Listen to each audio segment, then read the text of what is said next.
नई सरकार में वैसे तो कई सांसदों ने मंत्री पद की शपथ ली, लेकिन लाइमलाइट में तेलुगु देशम पार्टी के चंद्रशेखर पीमा स्वामी रहे। इसके पीछे दो कारण हैं। पहला, ये मोदी सरकार 3.0 में सबसे अमीर मंत्री है, और दूसरा, इनके शपथ लेने का स्टाइल। असल में शपथ ग्रहण के दौरान सभी मंत्री ईश्वर के नाम ही शपथ लेते हैं। शपथ के दौरान मंत्री कहते हैं कि मैं फला फला ईश्वर की शपथ लेता हूं कि मैं विधि द्वारा स्थापित भारत के संविधान के प्रति। इस तरह मंत्रियों की शपथ पूरी होती है। यहां तक कि देश के प्रधानमंत्री भी ऐसे ही शपथ लेते हैं। मैं नरेंद्र दामोदर दास मोदी ईश्वर की शपथ लेता हूं कि मैं विधि द्वारा स्थापित भारत के संविधान के प्रति सच्ची श्रद्धा और निष्ठा रखूंगा। लेकिन रविवार को जब टीडीपी सांसद चंद्रशेखर पेम्मा स्वामी ने शपथ ली तो उनके शब्द बाकी मंत्रियों से अलग थे। उन्होंने ये नहीं कहा कि मैं ईश्वर की शपथ लेता हूं। बड़ा सवाल ये है कि क्या ईश्वर का नाम लिए बगैर भी शपथ जो है ली जा सकती है? तो चलिए टीडीपी सांसद चंद्रशेखर पेम्मा स्वामी से जुड़े सारे प्रश्नों के जवाब, जैसे कि ये कितना कमाते हैं, कितनी कंपनियों में इनका निवेश है, कितनी गाड़ियां हैं, वगैरह वगैरह जानने की कोशिश करते हैं। लेकिन उससे पहले आपको हमारा ये वीडियो अंत तक जरूर देखना चाहिए। नमस्कार, आप देख रहे हैं लोकमत हिंदी और मैं हूं आपके साथ विशाल शर्मा। सबसे पहले इनके पास कितनी संपत्ति है, इससे कहानी की शुरुआत करते हैं। डॉक्टर चंद्रशेखर ने अपने चुनावी हलफनामे में 5,785 करोड़ रुपए की चल अचल संपत्ति घोषित की थी। चुनावी हलफनामे के मुताबिक उनकी व्यक्तिगत संपत्ति जो है 2,448.72 करोड़ रुपए। उनकी पत्नी श्री रत्ना के पास 2,343.78 करोड़ रुपए और बच्चों के पास लगभग 1,000 करोड़ रुपए की संपत्ति।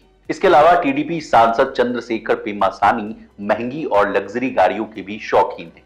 अमेरिका में चंद्रशेखर पेम्मा स्वामी के पास Rolls Royce Ghost, Mercedes Benz और टेस्ला जैसी लग्जरी कार हैं, जिनकी कीमत करोड़ों रुपए में आंकी जा रही है। बता दें, पेम्मा स्वामी पेशे से डॉक्टर के साथ साथ एंटरप्रेन्योर भी हैं। इन्होंने 100 से ज्यादा कंपनियों में निवेश किया हुआ है और उनके पास इन कंपनियों के शेयर्स भी हैं।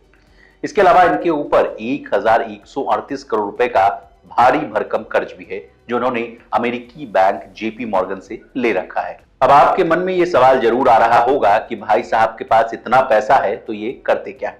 असल में ये पेशे से डॉक्टर है। उनका बैकग्राउंड देखें तो 7 मार्च 1976 को गुंटूर में उनका जन्म हुआ था।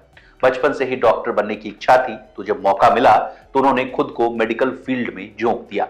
1999 में उन्होंने NTR university of health sciences से एमबीबीएस की पढ़ाई पूरी की। इसके बाद एमडी करने के लिए अमेरिका चले गए। 2005 में उन्होंने पेंसिल्वेनिया के गेइंजिंगर मेडिकल सेंटर से एमडी इंटरनल मेडिसिन की उपाधि ली। इसके बाद उन्होंने जॉन हॉपकिंस विश्वविद्यालय में कुछ सालों तक पढ़ाने का भी काम किया। इसके अलावा डॉक्टर चंद्रशेखर पेम्मा स्वामी एक ऑनलाइन एजुकेशन कंपनी के फाउंडर भी हैं। इस कंपनी का नाम है यू वर्ल्ड, यानी UWORLD। अब इन्होंने 9 तारीख को जो अलग तरीके से शपथ लिया, वो वाला मामला भी समझिए। असल में शपथ ग्रहण के दौरान सभी मंत्री और देश के प्रधानमंत्री ईश्वर के नाम पर ही शपथ लेते हैं।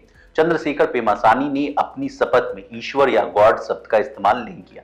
डॉक्टर से राजनेता बने पेम्मा स्वामी ने मंत्री पद की शपथ अंग्रेजी में ली। उन्होंने क्या कहा, खुद ही सुन लीजिए। Doctor Pemma Swamy Chandrasekhar do solemnly affirm that I will bear true faith and allegiance to the Constitution of India as by law established, that I will uphold the sovereignty and integrity of India, that I will faithfully and conscientiously discharge my duties as a Minister of State for the Union, and that I will do right to all manner of people in accordance with the Constitution and the law, without fear or favor, affection or ill will.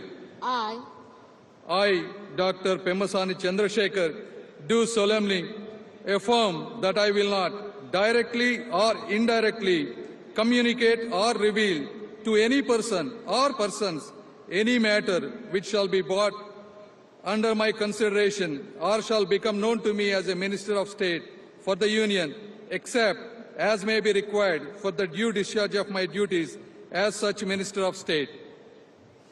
जैसा कि आपने देखा कि पेम्मा स्वामी ने God शब्द का इस्तेमाल नहीं किया। अब आपके मन में ये सवाल जरूर आ रहा होगा कि ऐसे शपथ लेने में कोई परेशानी तो नहीं। अब क्या कहते हैं नियम, ये भी जानिए। सुप्रीम कोर्ट के एडवोकेट आशीष पांडे का कहना है कि संविधान में शपथ लेने के दो ही तरीके, पहला भगवान यानी गॉड के नाम पर, दूसरा सत्यनिष्ठा के नाम पर। यहां तक कि कोर्ट में दाखिल होने वाली याचिका में इस्तेमाल होने वाले एफिडेविट में भी इसी तरह लिखा जाता है। इसी तरह सरकार के शपथ ग्रहण कार्यक्रम में दोनों में से किसी भी तरह से शपथ ली जा सकती है और ये शपथ पूरी मानी जाती है। बता दें, आमतौर पर जो लोग भगवान में आस्था नहीं रखते हैं यानी नास्तिक होते हैं, उनके मामले में इस तरह की चीजें सामने आती है। बता दें, चंद्रशेखर ने एक और इतिहास अपने नाम कर लिया है। उन्होंने गुंटूर लोकसभा सीट से ऐतिहासिक जीत दर्ज की। ऐतिहासिक इसलिए कह रहे हैं क्योंकि वो पहली बार चुनाव लड़ रहे थे, लेकिन उन्होंने एक ऐसे नेता को परास्त किया है यानी हराया है जो पहले से विधायक थे।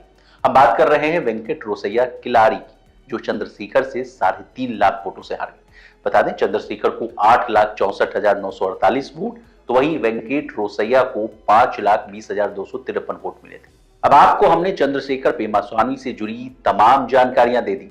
आपको हमारी जानकारी कैसी लगी कमेंट सेक्शन में जरूर बताइएगा। और इसी तरह देश और दुनिया से जुड़ी तमाम ताजा तरीन खबरों के लिए बने रहिए हमारे साथ और देखते रहिए लोकमत हिंदी।